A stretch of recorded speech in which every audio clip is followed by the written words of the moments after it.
નમસ્કાર વિદ્યાર્થી મિત્રો, ગુડ મોર્નિંગ બધાને।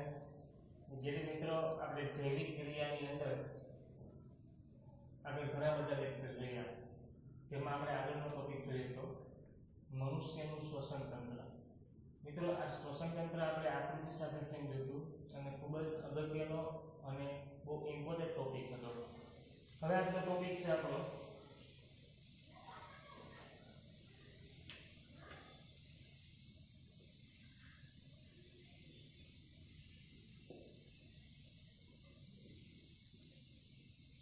શ્વાસોશ્વાસ। ટોપિકનું નામ શું? તો કે શ્વાસોશ્વાસ। મનુષ્યમાં શ્વાસોશ્વાસ છે કઈ રીતના થાય? તો મેં તમને આગળ વાત કરી હતી કે મિત્રો શ્વાસોશ્વાસ છે ને ના બે ભાગ પાડી નાખવાના। એક ભાગ પાડીશું શ્વાસ અને નંબર 2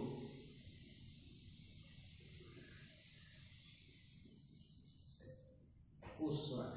એક ભાગનું નામ શું પાડ્યું તો કે શ્વાસ અને બીજા ભાગનું નામ શું પાડ્યું તો ઉશ્વાસ।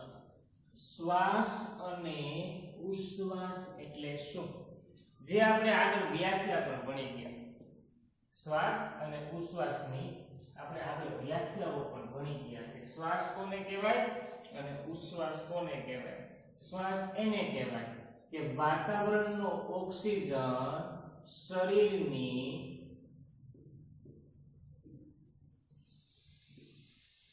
અંદર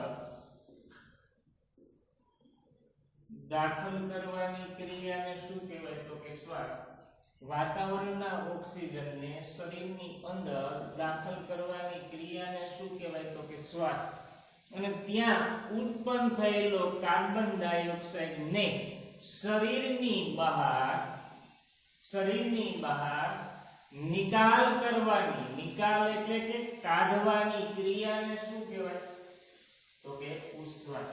હાલો આ બે વસ્તુ ક્લિયર। વાતાવરણનો ઓક્સિજન શરીરની અંદર દાખલ કરવાની ક્રિયાને શું કહેવાય તો કે શ્વાસ કહેવાય।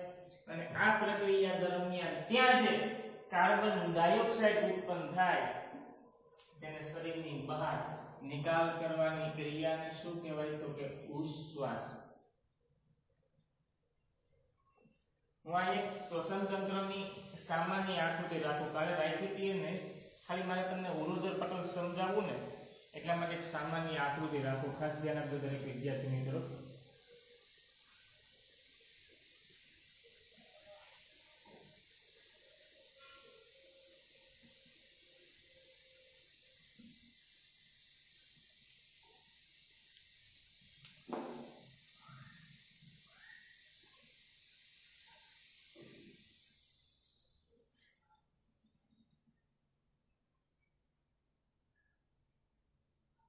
હવે આકૃતિ જોજો એક। હવે એક બીજી આકૃતિ દોરું છું।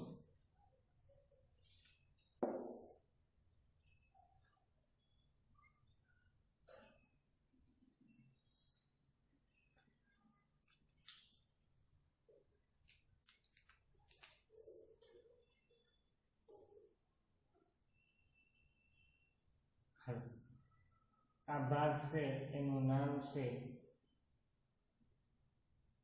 ઉરોદર પટલ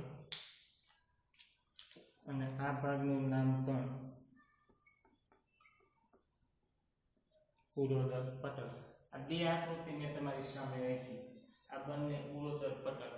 આ ટૂંકમાં છે આપણા ફેફસાની છે, તમને ખબર હોય તો આપણે આ રીતના કાલે દોરેલા હતા, બરાબર? પણ એની કોઈ અત્યારે ખાસ જરૂરિયાત નથી, બરાબર? આપણે જરૂર છે માત્ર એટલો ભાગ, આ જે ઉરોદર પટલ વાળો ભાગ છે ને આ ભાગની જરૂરિયાત છે। ખાસ ધ્યાન દેજો દરેક વિદ્યાર્થી મિત્રો, હું શું કહેવા માંગુ છું તે।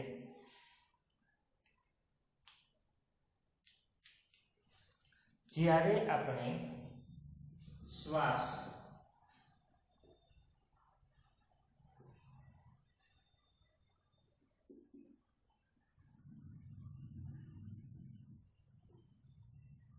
અંદરની તરફ લઈએ છીએ ત્યારે ઉરોદર પટલ ઉપરની તરફ ખેંચાય છે. સાંભળો ખાસ કરીને, જ્યારે આપણે શ્વાસ લઈએ ત્યારે ઉરોદર પટલ ઉપરની તરફ ખેંચાય અને ઉરોદર પટલ સપ્તો બને છે અને ઉરોદર પટલ સપ્તો બને. કેવું બને? તો કે સપ્તો.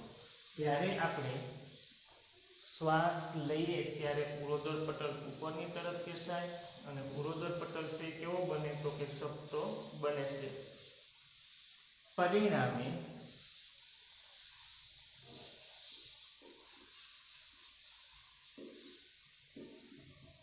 ઉરસીય ગુહાનો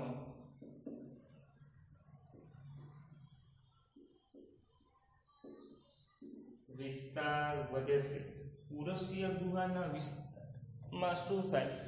તો કે વધારો થાય. આ કારણે વાતાવરણની હવા ફેફસામાં દાખલ થાય અને વાયુ કોષો ભરાય છે. આ કારણે વાતાવરણની હવા ફેફસામાં દાખલ થાય છે અને વાયુ કોષ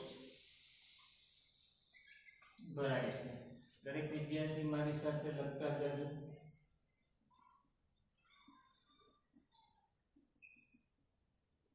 હા, કેટલી વસ્તુ ક્લિયર?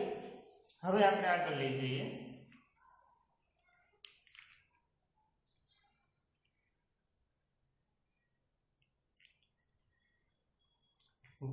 વાયુ કોષો વાત વિનિમયની પ્રક્રિયા માટે વાયુ કોષો વાત વિનિમયની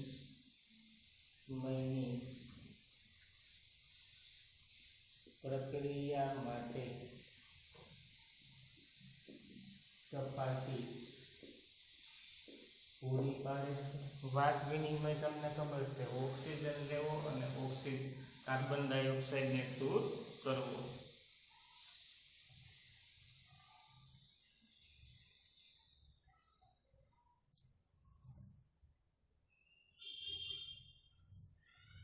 જ્યારે શરીરમાં કાર્બન ડાયોક્સાઇડ CO2 એકત્રિત થાય એટલે શું? તો કે કાર્બન ડાયોક્સાઇડ ભેગો થાય ને ત્યારે તેમાં આવેલું રુધિર વાયુ કોષની હવામાં રુધિર છે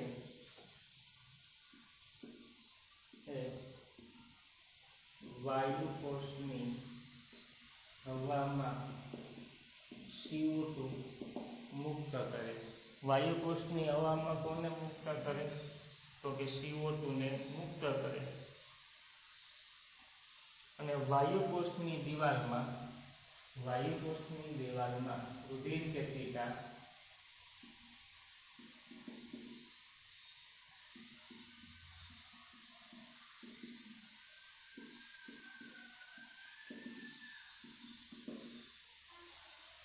ઓક્સિજનનું ગ્રહણ કરે છે. કોનું ગ્રહણ કરે? તો કે ઓક્સિજનનું ગ્રહણ કરે છે. હવે એટલી વસ્તુ ક્લિયર? જ્યારે ઉરોદર પટલ ઉપરની તરફ ખેંચાય ત્યારે ઉરોદર પટલ ઉપરની તરફ ખેંચાય ત્યારે પાંસળીઓ નીચેની તરફ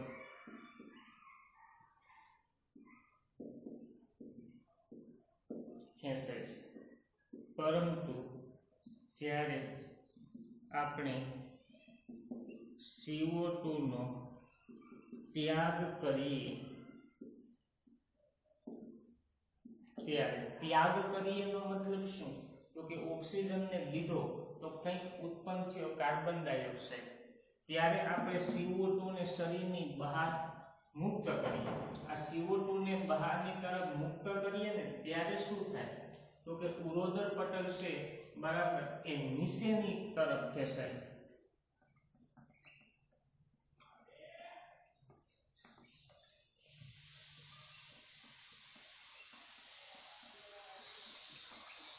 હાલો એટલી વસ્તુ ક્લિયર. ઉરોદર પટલ ક્યાં ખેંચાય તો કે નીચેની તરફ.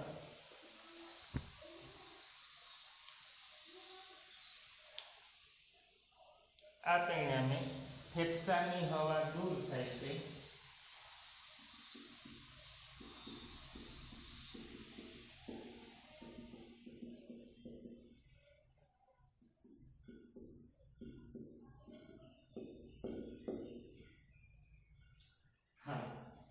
હવે આપણે આને આકૃતિ દ્વારા સમજીએ. આકૃતિ દ્વારા સમજીએ. તમને બંને આકૃતિ પરથી અંદાજ આવી ગયો છે કે ઉરોદર પટલ કઈ રીતના ખેંચાય અને ઉરોદર પટલ છે બરાબર એની કઈ રીતના પ્રક્રિયા થાય તે. હાલો હવે યાદ રાખો તમને દેખાવું તે જ્યારે આપણે શ્વાસને અંદરની તરફ લઈએ એટલે શું હું વાતાવરણનો ઓક્સિજન ગ્રહણ કરું છું અત્યારે તો મારો આ પાંસળી વાળો ભાગ ક્યાં ઉપરના ભાગે. જ્યારે આપણે શ્વાસ અંદરની તરફ લઈએ છીએ ત્યારે ઉરોદર પટલ ઉપરની તરફ ખેંચાય. આ ઉરોદર પટલ છે ક્યાં આવે તો કે ઉપરની તરફ અને જેમ બને એમ સપટું થઈ જાય. આપણે થોડોક વળાંક રાખ્યો પણ હું કહું છું કે ખરેખર આવું થઈ જાય ઉરોદર પટલ બરાબર. આપણે થોડોક વળાંક રાખ્યો આવું સપટું શું થઈ જાય તો કે ઉરોદર પટલ. પરિણામે ઉરસીય ગુહાનો વિસ્તાર વધે. આ ઉરસીય ગુહાના વિસ્તારમાં શું થાય તો કે વધારો. આને ઉરસ ગુહાનો વિસ્તાર કહેવાય અને નીચેવાળા ભાગને ઉદર ગુહા કહેવાય. શું કહેવાય? ઉદર ગુહા. ઉપરવાળા વિસ્તારને ઉરસીય ગુહા કહેવાય અને નીચેવાળા વિસ્તારને શું કહેવાય તો કે ઉદર ગુહા. હાલો ખાસ ધ્યાન આપજો. વાતાવરણની હવા ફેફસામાં દાખલ થાય છે. પરિણામે વાતાવરણની હવા ક્યાં? ફેફસામાં. જો વાતાવરણની હવા ફેફસામાં આવે તો વાયુ કોષ્ઠો શું થાય? ભરાઈ જાય. તો આ પ્રક્રિયા વાયુ કોષ્ઠમાં ભરાઈ જાય. તો આપણે પહેલી આકૃતિનું સમજણ માહિતી મેળવી. હજી એક વખત કહું છું ખાસ ધ્યાન રાખજો. જ્યારે આપણે શ્વાસને અંદરની તરફ લઈએ, શ્વાસ એટલે કોણ? ઓક્સિજન. જ્યારે શરીરની અંદરની તરફ આવે ત્યારે ઉરોદર પટલ ઉપરની તરફ ખેંચાય. ઉરોદર પટલ ક્યાં ખેંચાય તો કે ઉપરની તરફ. અને ઉરોદર પટલ કેવો બને તો કે સપટો. એનો મતલબ શું તો કે ખરેખર એટલો વળાંક હોતો નથી. શ્વાસ લઈએ ત્યારે આ ભાગ ઉપર આવે ત્યારે કેવો બની જાય તો કે એકદમ સપાટ. પરિણામે ઉરસીય ગુહાનો વિસ્તાર વધે. આ ઉરસીય ગુહાના વિસ્તારમાં શું થાય તો કે વધારો થાય. આથી વાતાવરણની હવા ફેફસામાં દાખલ થાય છે. વાતાવરણની હવા ફેફસામાં દાખલ થાય કેમ થાય ભાઈ તો કે આપણે શ્વાસ લીધો અને ફેફસામાં દાખલ થાય તો ફેફસામાંથી ક્યાં જશે તો કે વાયુ કોષ્ઠમાં જાય. ક્યાં જાય તો કે વાયુ કોષ્ઠમાં. હવે ખાસ સમજો. વાયુ કોષ્ઠો વાત વિનિમયની પ્રક્રિયાની સપાટી પૂરી પાડે. વાત વિનિમય એટલે શું તો કે વાત વિનિમય એને કહેવાય કે વાતાવરણનો ઓક્સિજન છે દાખલ કરવો અને CO2 નો શું કરવો તો કે ત્યાગ. એટલે વાયુ કોષ્ઠો છે વાત વિનિમયની પ્રક્રિયા માટે સપાટી પૂરી પાડે. શરીરમાં CO2 એકત્રિત થાય ત્યારે રુધિર છે વાયુ કોષ્ઠની હવામાં CO2 મુક્ત કરે. શરીરમાં જ્યારે CO2 કાર્બન ડાયોક્સાઇડ ભેગો થાય ને ત્યારે વાયુ કોષ્ઠની સપાટી CO2 મુક્ત કરે. શા માટે તો કે જો અંદર ઓક્સિજન દાખલ થાય તો ત્યાં વાયુ કોષ્ઠમાં કાર્બન ડાયોક્સાઇડ હોય. ઓક્સિજન ત્યાં જાય તો ત્યાં દૂર કોને થવું પડે તો કે કાર્બન ડાયોક્સાઇડ ને દૂર થવું પડે ને થવું જ પડે. કારણ કે એકી સાથે બે હોય તો આપણું શરીર છે ગ્રહણ કરી શકે નહીં.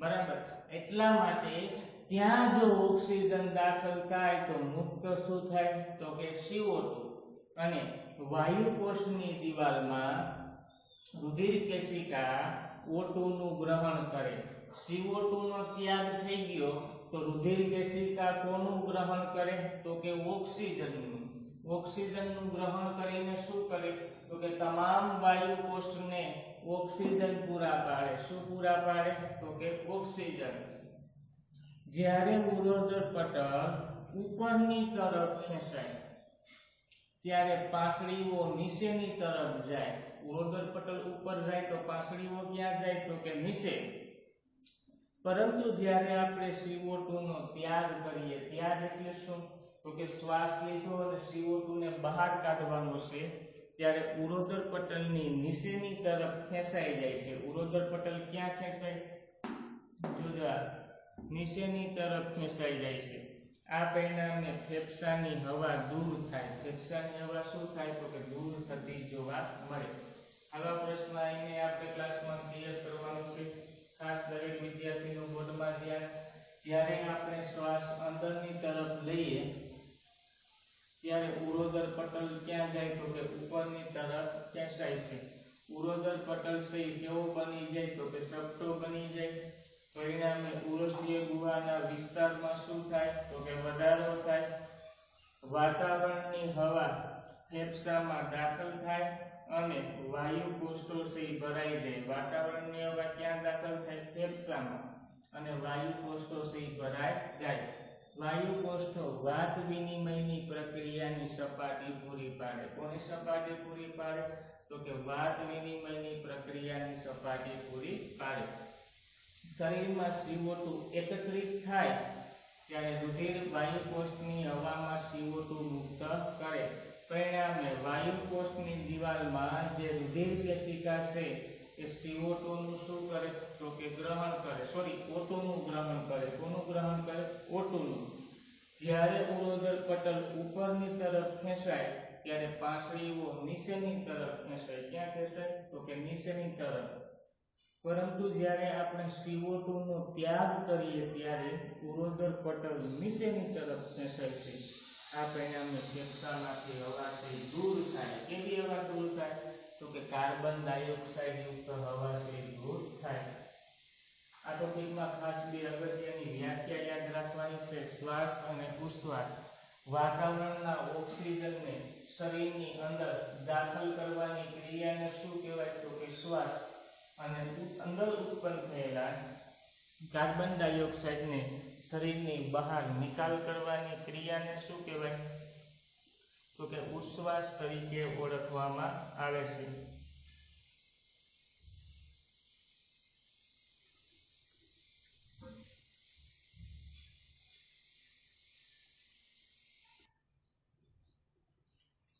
હાલો આપણે આગળનો ટોપિક જોઈએ હવે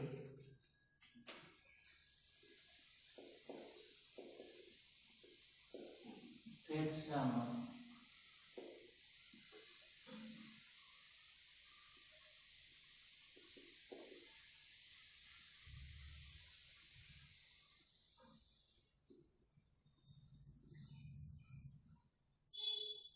વાયુ કોષ શું જોવાનું છે તો કે ફેફસાના વાયુ કોષ હવે ફેફસાના વાયુ કોષ શું કહેવા માંગે એની આપણે વાતચીત કરીએ ફેફસાના વાયુ કોષની અંદર વાતચીત કરીએ આપણે મિત્રો ફેફસાના વાયુ કોષ છે બરાબર એ આપણે આગળના લેક્ચરની અંદર એક આકૃતિ દોરી હતી ફરીથી દોરીશું ખાસ ધ્યાન દેજો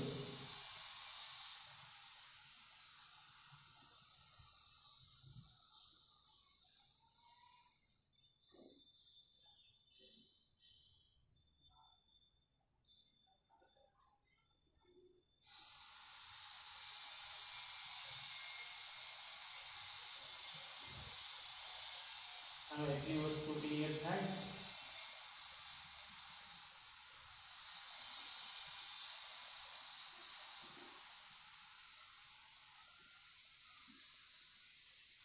આ તમને જે ફુગા જેવી રચના બતાવું ને આ ફુગા જેવી રચનાને વાયુ કોષ્ઠ કહેવાય શું કહેવાય તો કે વાયુ કોષ્ઠ અને આને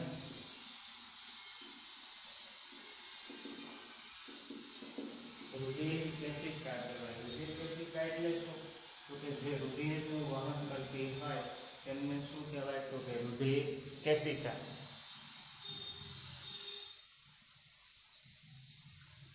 ફેફસામાં અત્યંત નાની સૂક્ષ્મ વાહિકા, ફેફસામાં અત્યંત નાની સૂક્ષ્મ વાહિકા જ્યારે વાયુ કોષ્ઠમાં અંત પામે, જો આ ફેફસામાંથી સૂક્ષ્મ વાહિકા આવે એ અંતે અંત ક્યાં પામે? તો કે આ ભાગમાં ઓક્સિજન મળવો પૂર્ણ થઈ જાય.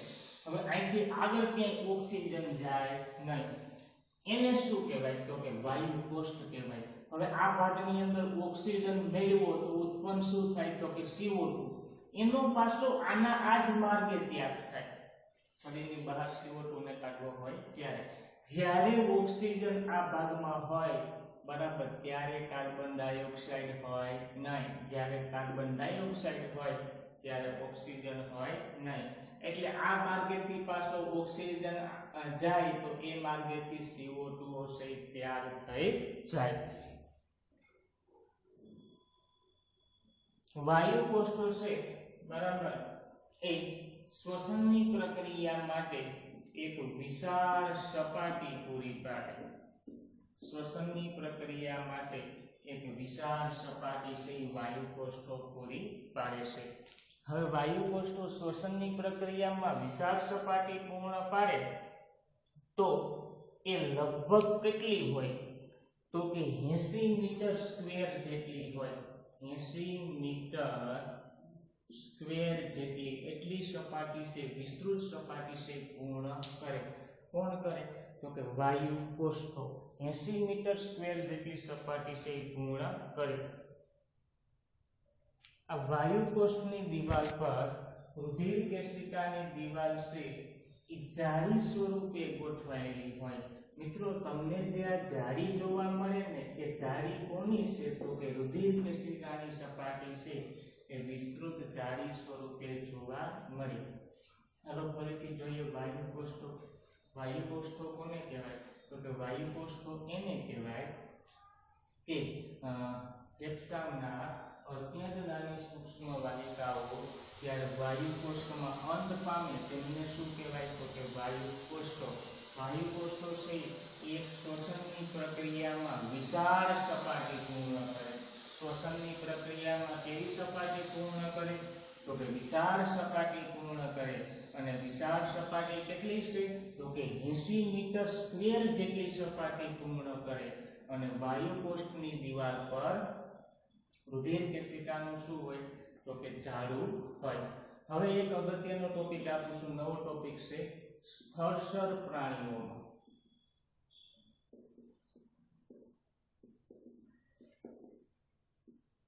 શ્વસન. આ સ્થળસર પ્રાણીઓમાં શ્વસન છે એના બે ત્રણ તમને ઉદાહરણ આપું છું. આ બધા સ્થળસર પ્રાણીઓ છે બરાબર, એ ફેફસા દ્વારા શ્વસન કરતા હોય નહીં. એની અલગ અલગ સપાટીઓ હોય, એ અલગ અલગ સપાટીઓ દ્વારા શ્વસન કરતા હોય. એ અલગ અલગ સપાટીઓ કઈ કઈ હોય? તો કે એક ઉદાહરણ આપું છું, માછલી.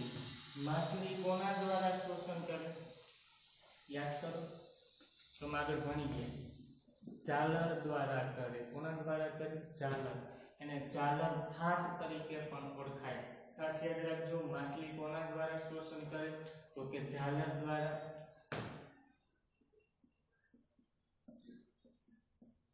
ઝીંગાનું ઉદાહરણ લો. ઝીંગો પણ કોના દ્વારા કરે? તો કે ઝાલર ફાટ દ્વારા. હવે અળસિયાની વાત કરું છું. એની અંદર શ્વસન સપાટી આવેલી હોય. ઉપરના ભાગે શું આવેલું? શ્વસન સપાટી. એના દ્વારા શ્વસન કરે. દેડકાની વાત કરું. દેડકો કોના દ્વારા શ્વસન કરે? ફેફસા. મનુષ્યની વાત કરું. મનુષ્ય કોના દ્વારા કરે? તો કે ફેફસા દ્વારા. તો મેં તમને એટલા 4-5 ઉદાહરણ આપ્યા. તમે ઘણા બધા ઉદાહરણ આગળ લખી શકો, પણ આપણે 4-5 ઉદાહરણ છે ખૂબ જ અગત્યના છે. લખવાનું શું આ પ્રશ્નમાં? સ્થળસર પ્રાણીઓ એમાં શ્વસનની પ્રક્રિયા કેવી હોય તો કે સ્થળસર પ્રાણીઓ છે એમાં શ્વસનની પ્રક્રિયા અલગ અલગ સપાટીઓ દ્વારા તે શ્વસન કરે. અમુક સાંકળીઓ દ્વારા શ્વસન કરે, અમુક એની સપાટી દ્વારા શ્વસન કરે. બરાબર, અહીંયા શું આવશે તો કે સાંકળી એટલે કે ત્વચા દ્વારા શ્વસન કરે. અળસિયું કોના દ્વારા કરે તો કે ત્વચા દ્વારા શ્વસન કરે. જેની અંદર આપણે જોઈએ માછલી, માછલી કોના દ્વારા શ્વસન કરે તો કે જાલર દ્વારા. ઝીંગો કોના દ્વારા કરે તો કે જાલર ફાટ દ્વારા. અળસિયું કોના દ્વારા કરે તો કે સાંકળી એટલે કે ત્વચા દ્વારા. દેડકા કોના દ્વારા શ્વસન કરે તો કે ફેફસા દ્વારા કરે છે. મનુષ્ય કોના દ્વારા શ્વસન કરે તો કે ફેફસા દ્વારા કરે. એમ અલગ અલગ સ્થળસર પ્રાણીઓ છે એમાં શ્વસનની પ્રક્રિયા અલગ અલગ જોવા મળે. તો વિદ્યાર્થી મિત્રો, આપણે આજના લેક્ચરની અંદર મનુષ્યની અંદર શ્વાસોશ્વાસની ક્રિયા ખાસ અગત્યનો ટોપિક હતો. ત્યારબાદ વાયુકોષ્ઠ જોયું. વાયુકોષ્ઠ પછી સ્થળસર પ્રાણીઓ કઈ રીતે શ્વસન કરે. બરાબર, આ બધા ટોપિક છે તમારા નોટબુકની અંદર કમ્પ્લીટ કરીને રાખવા. હવે આપણે આગળના લેક્ચરની અંદર રુધિર વિશે માહિતી મેળવશું અને હૃદય વિશે કે રુધિર કેવા આકારના હોય, રક્તકણો, ત્રાકકણો, શ્વેતકણો, લસિકા કણો, રુધિર કેશિકા, ધમની શિરા, રુધિર કેશિકા, ત્યારબાદ હૃદયની અંદર હૃદયની રચના, બેવડું પરિવહન, એની આપણે આગળના લેક્ચરની અંદર વાતચીત કરવાની છે. પણ આ શ્વસનનો કાર્યક્રમ છે આપણે 2 લેક્ચરમાં પૂર્ણ થયો, તો તમારે આ ટોપિક અહીં સુધી ક્લિયર રાખવો. ઓકે, અસ્તુ આપણે આગળના લેક્ચરમાં મળશું.